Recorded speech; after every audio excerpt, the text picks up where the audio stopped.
Sunday, January 26, 1997. It was Super Bowl Sunday. Second down and 9. Brett Favre appears to be changing plays at the line of scrimmage. He's got time. He's throwing it downfield. He's got him wide open. Touchdown for Desmond Howard. Everyone was watching the game, having a good time with their friends or family, while I was out up to no good that night. Little did I know the chain of events that took place would change my life forever. Greatest moment of your life you'll ever put together. Good evening, everyone. A break tonight in the case of a murdered South Toledo man. Investigators say as many as 7 suspects went to his home early Monday morning, where they robbed and shot in the presence of his friend and that friend's daughter. Police think the men were looking for a stash of cocaine being stored in the house. Police issued 3 more warrants in connection with the murder today. Pettengill turned himself in late this morning with his attorney. The cops grabbed me, handcuffed me, and take me in, and I remember I'm in the back seat of the cop car. The police officer, he looks back at me, and he's got like a shit-eating grin on his face, and he looks at me and he's like, everything you know is about to change.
As a kid, I grew up on the east side of Toledo. Both my mom and dad and my sister, I lived with them. I was probably one of the only kids that didn't have a divorced family. The east side is a super working class neighborhood, lower middle class. It hardens you up when you grow up over there a little bit too, for sure.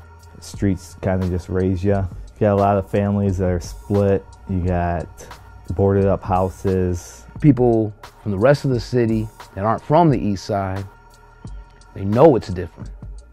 And you ask around, and you hear people say, no, I don't fuck with the east side. No, I don't go over there. Because they know it's way different. The tensions run high on that side of town. I never was a good student.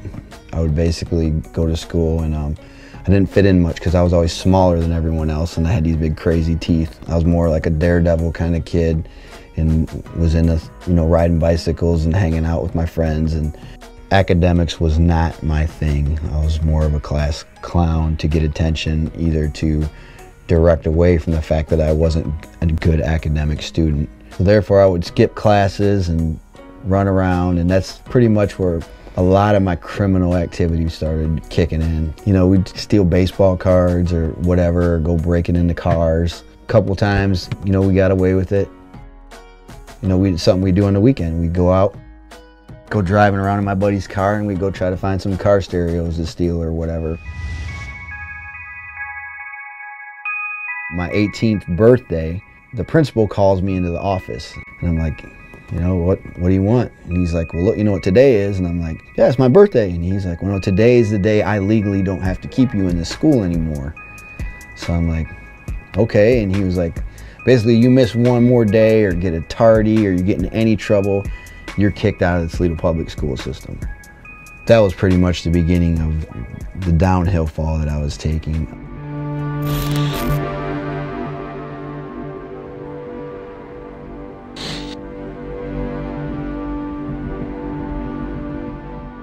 This is my middle finger! My middle finger, motherfucker! Party! What's up, dude? You guys all feeling good on value? Jaeger just wants to... 1247, he's passed out hard as fuck. Look at that, he's white trash for sure. Hey, Mike. Just fucking with Mike. Hey, Mike. Come on, buddy. Mikey, he was always a good guy. He always Had a pretty level head on his shoulders until he got mixed up with some of us. I was influenced by other people that were selling drugs that I thought was cool. You know, you start off just smoking weed, and the next thing you know, they're making money. So one guy had brand new shoes on every day, pocketfuls of money, and here we are, broke. You know how drug dealers are when you see them. Back then in the 80s, you knew who they were. You could tell who they were. And that's why everybody always looked up to them, because they travel in packs, they had the cars, they had the girls, they had the money. On the east side, I don't know, not too many people have anything close to that. All we had is our neighborhoods and each other.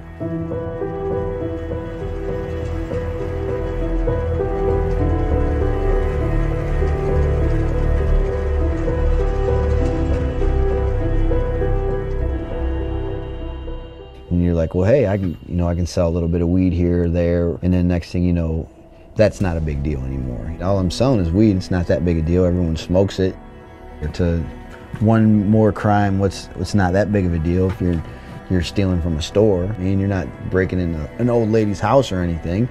You know, you can always find a way to justify your criminal activity.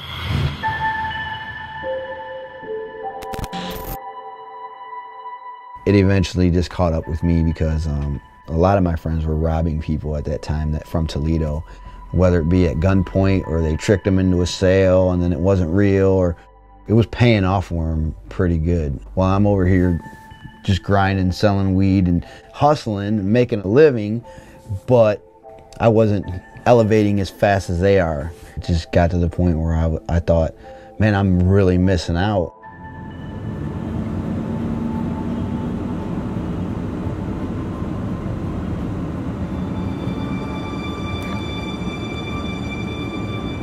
My friend came out one night and he was telling me how they were gonna go rob this guy for a bunch of cocaine and marijuana, and it was supposed to be one guy there, and it was like the foolproof plan to get 100 pounds of weed and some cocaine. It was this amount that just seemed like it would have set you for life at that point if I'd have hit this lick and got away with it. Me, I was the one always telling people, I don't do that, that's stupid, you're gonna get in trouble, we're all gonna go to jail.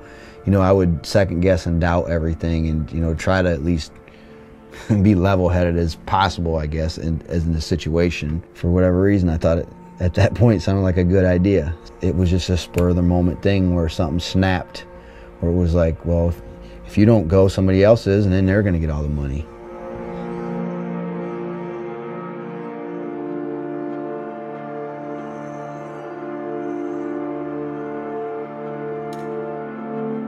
We came up with the idea, like, we can dress up like cops. Just go buy some flashlights from Woodville Surplus and get a shirt and a mask and act like we're undercovers and we're raiding their house.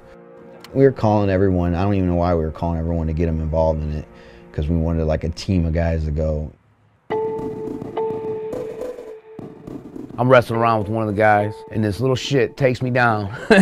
And I don't know what I did to my knee, but damn, it was just like twice the size of a normal knee. So I'm sitting there with some ice on it. I get a phone call and they're asking me if I want to come along and get this money, where they're holding some coke. A lot of it supposedly, but because of my knee being the way it was, there was no way, I was useless. I can't go with you guys, I can barely even walk. I wouldn't even be no good if anything was to happen. I couldn't even do anything. I couldn't even run if anything was to happen. So I couldn't go. I was useless. We finally figure out who's all going. We make this plan. We're gonna go knock on the door and do it. And there's supposed to be one guy there, some drug dealer dude. The drugs are right in the house. We go in, act like we're the cops. Flashlights in their faces so they can't really make it out that you're not a cop. And basically force our way into the house, lay the people on the ground, get them covered, and then get the drugs and get out and not worry about them calling the cops, because they're getting robbed for drugs anyway. So what does it matter? The craziest thing about what happened that night is that the guy that I would think would actually shoot or kill somebody beforehand, I go up to him and ask him, hey man, if we go do this, rob these people tonight, you ain't gonna shoot anybody, are you? And he looked at me and said, no, dude, do you think I want to go to jail for murder? And I was like, okay. You know, I never thought to ask anybody else or anything, but I kind of felt like everybody else was fine.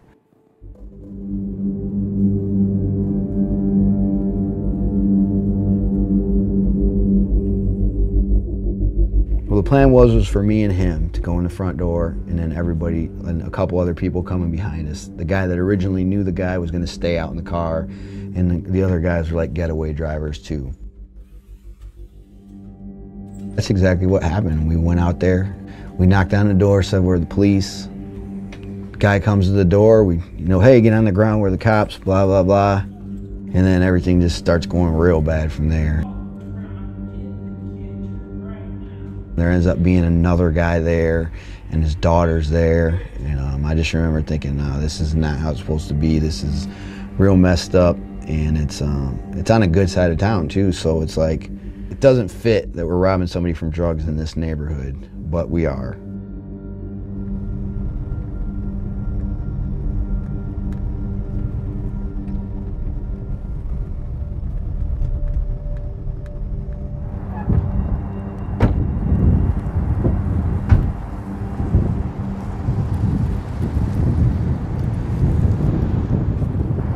It doesn't fit your typical place to go rob somewhere for drugs.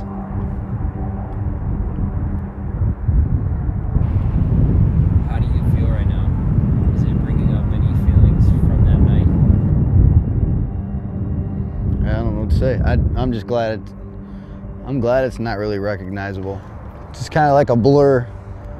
Everything's weird. I don't know, I just don't want to be here anymore. It just brings back bad memories. After we were in the house for a while, it was probably 15 minutes, it seemed like a half an hour. And it just seemed like nobody was finding anything and everyone was getting more agitated, and I just wanted to leave.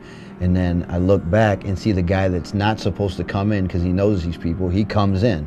So at this point, I'm like, I got this gun in my hand and I'm over all this. So I say, here, take this gun and you watch these people, because I'm tired of, trying to answer their questions and act like I'm the police. So he's holding them hostage at this point. I go downstairs and I start looking around, and these guys have the whole place trashed.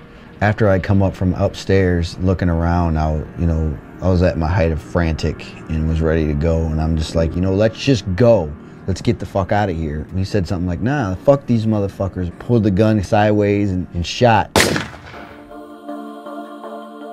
Everyone just, at that point was like, it's time to go. Rushed for the back door. Everyone got out of there. And at that point, nobody knew if he shot anybody or if he shot the wall or, what was going on.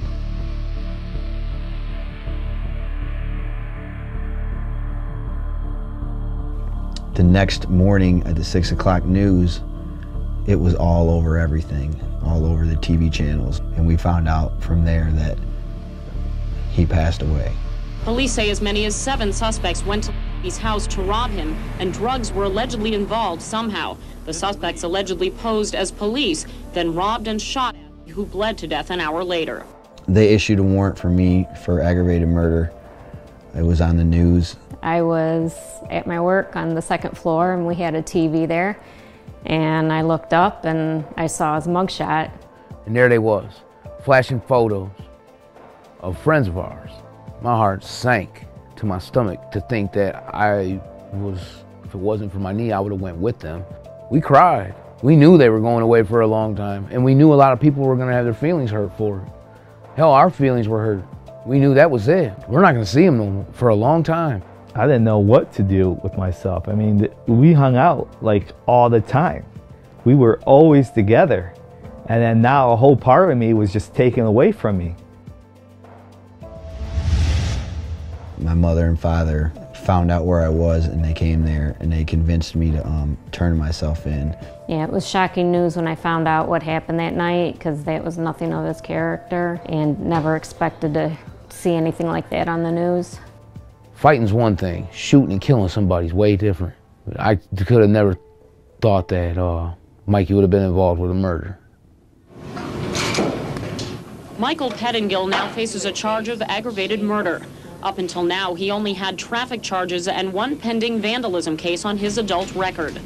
About by the time when we got sentenced, and they told me I had to do 11 years in prison and I wasn't going to get out early, I was found guilty of involuntary manslaughter, aggravated robbery, aggravated burglary with a gun specification. And I could have got anywhere from 8 to 33 years, and I ended up with 11 years flat.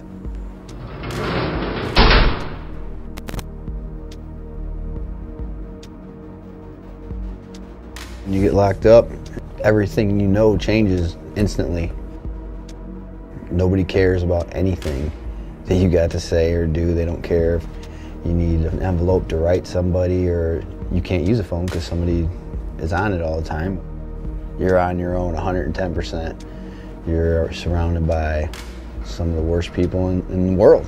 Prison life for an inmate is staff or several staff, 24 hours a day, 7 days a week, every day of the year, telling an inmate what to do, when to do it, whether the inmate was his specific job or not. If a staff was to tell you, go clean up shit, you as an inmate had to do it. You went and cleaned up shit. It's not a place you want to go. I did over 7 years in the hole in prison out of 12. The best years of my life was wasted in prison. But for the average Joe, oh, it would definitely be rough. Most definitely, without a doubt. I tell my kids, not a place you want to go. I wouldn't recommend it for anyone.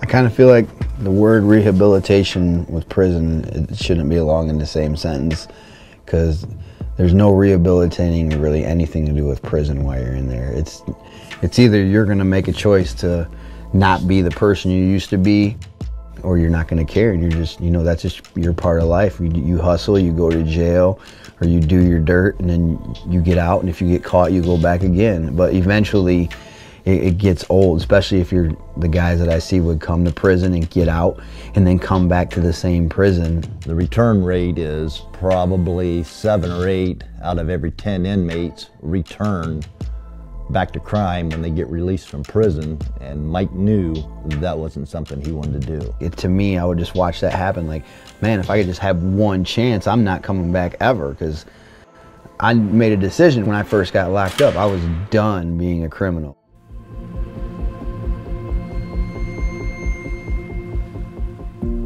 Like, from that moment that I was locked in a cell, I had a pen and a paper, so I would just draw. And I think that's pretty much saved me, my sanity, as far as any of that goes. And the stuff that I would draw wasn't like beautiful freaking sceneries, anything. It was demons and all this weird, crazy stuff. I think a lot of it reflected on how I felt with life. And that's just something I held on to through the whole time I was in prison. People took notice that I could draw, so they'd want stuff drawn on their envelopes that they're sending out to their people. Eventually, somebody showed me how to make a tattoo machine, and I did my first tattoo.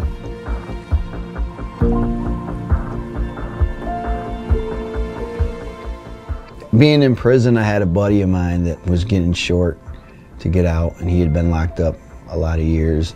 And he told me all this stuff. He's like, yeah, I'm gonna stay in touch and all this stuff. Well, he did. He got out.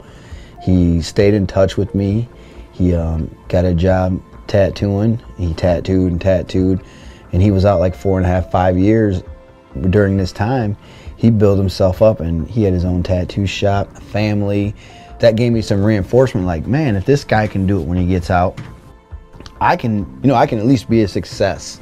I think Mikey was positive the whole time he was locked up. I don't know how he did it.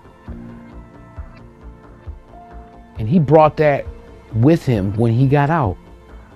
It was almost like he was preparing himself to be positive before even getting out of jail.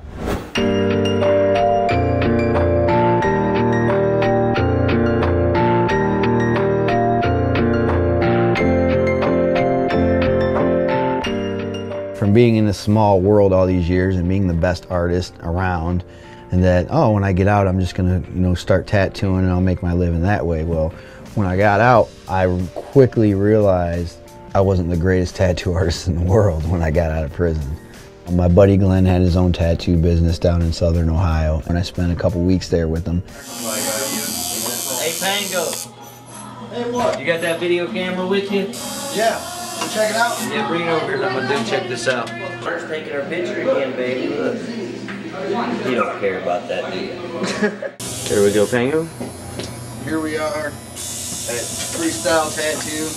Yeah, anything you want to say to the camera? Just want to give a shout out to Freestyle Tattoos. You know what I'm saying? They did both of my tattoos. Hey, bust us out to freestyle. You want a freestyle? Yeah. Check it. Okay. Ohio cat shit, we doing it big. Me and my niggas in control like we driving the rig. To do what I did, you need an extra bone in your rib. That's how I live, so set your life at a real high bid. That's my contradiction, is that my floating got better, I'm smarter and clever, I'm hot like warm weather but smothered. Yeah, freestyle tattoos. All right. It was kind of a crash course in an apprenticeship, and so that made me real excited. I went down there and did some tattoos on people that he knew, and I made some money. And then I came back home, and that's when I really made the decision to just try to tattoo part-time. I got a job at a tattoo place out by Woodville Mall called Crave Tattoo. That's Crave Tattoo. There we go, Fangirl.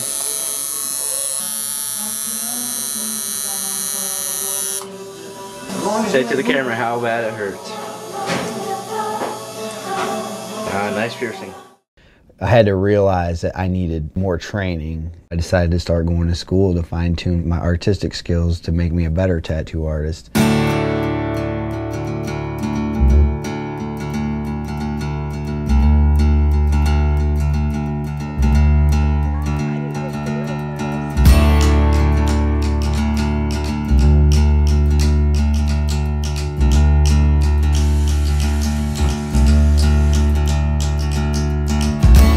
Michael started here just taking drawing classes. You could tell he really wanted to improve his skills. He worked really hard. More importantly, he had the desire to improve. I think that's the most important quality. You know, people talk about art students having like a natural talent or something like that, and I think it's more important that you have a strong work ethic, that you have the desire to get better, and he definitely had that.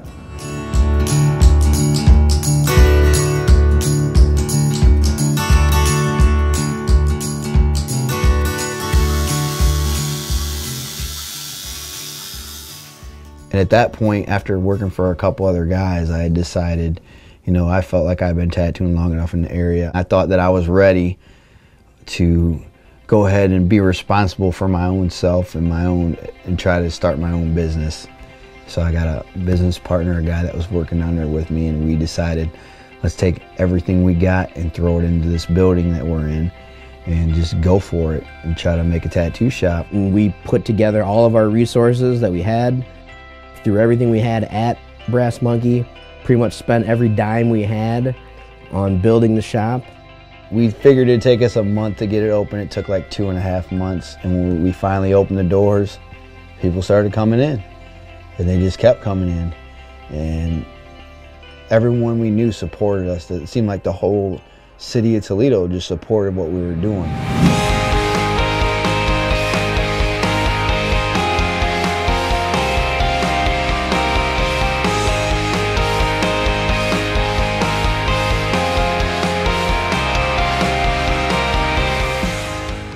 Every single year we've grown in the past 4.5 years to hiring more people, to actually buying the building next door, and we'll be expanding that way.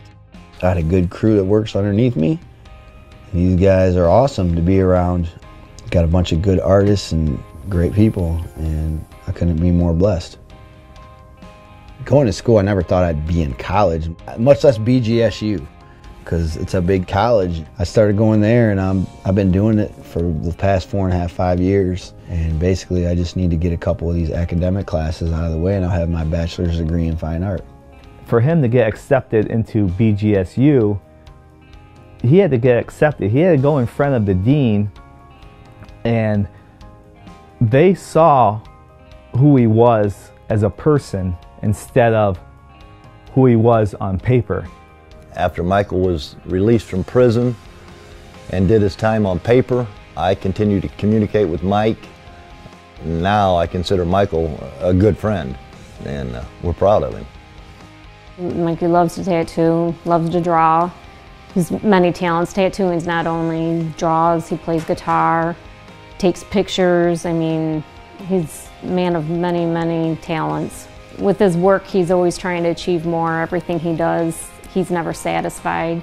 In his eyes, he can always do better. And that's how he looks at life, that he can always do better. I've never seen somebody more hungry for tattooing.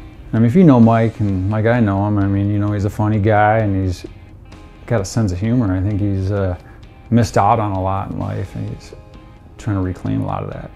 You know, he's come out on top of things, and that's amazing. One of my favorite pictures of Mikey since he's been out is the one where he's standing outside with a sign saying, I'm an ex-con, I'm an ex-felon, and I don't need shit from nobody. He's successful. You know, he's one of my best friends, always has been. He's a great guy, man. He's doing his thing. I'm proud of him. You know, coming from where we come a long way. I think if you would have told me that Mikey did 11 years in prison when I first met him, I would have thought there's no way. I mean, when he steps in a room, he just lights it up with his personality. He has the most positive outlook on life. So Mikey is exceeded, I believe, any kind of expectation anybody would have had for him after getting out. And to be where he is now, considering what he has done, is nothing short of amazing. It's breaking those statistics. He's not your average ex-con.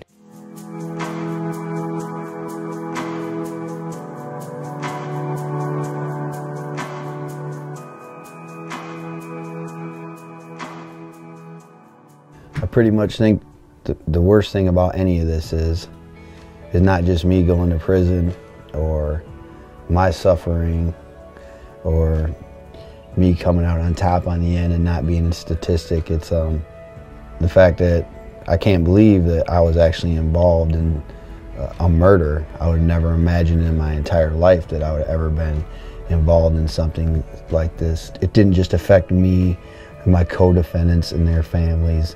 Most importantly, it affected the gentleman that lost his life that night, and the people that were there, and the little girl that had to experience that, and their families, and I'm sure the hatred that they feel towards me, because even though I didn't pull the trigger or kill anybody or never even would have thought about it, you know, I was standing there robbing them, you know, and just having to live with that is probably one of the most things that can haunt you.